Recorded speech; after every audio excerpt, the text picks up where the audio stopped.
Hey everyone, this is Jack Hinrichs from Nystrom & Associates, Director of Training and Development. I've worked in psychotherapy, especially with individuals and couples, doing couples counseling now for better than 28 years.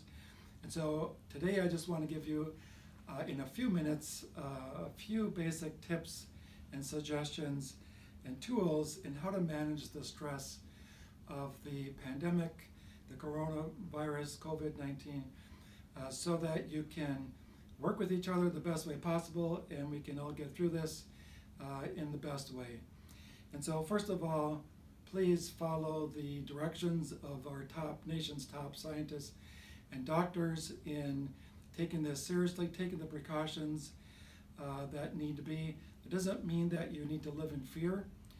We don't want to let fear control us. We want to be able to be mindful and careful and precautionary, but not live in fear and panic. And so take them seriously and do all of what you've listened to now for several days of common sense approach on how to deal with this.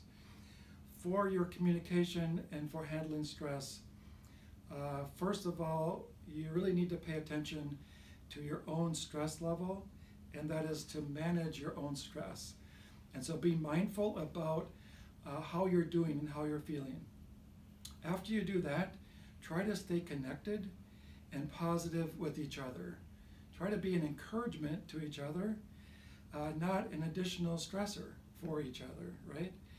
Try to be uplifting, try to be of benefit. Don't ask what your spouse or partner can do for you, ask what you can do for them. Connect with them emotionally, listen to each other.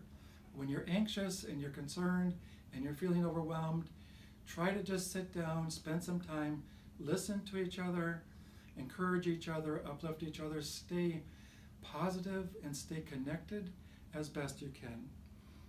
And so be attentive to each other's needs.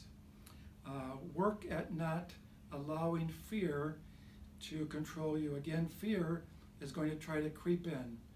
And when that happens, stress can get the best of us. So be careful, be gentle with each other, work hard at trying to be attentive to each other's needs. Try to take this one day at a time. Again, when you're feeling overwhelmed, take some time. Do some deep breathing, do some meditating, get some exercise, get some fresh air. Do what you know works for you to recharge your batteries and keep yourself in a good place. That's all for now, and stay healthy and stay safe. Thanks.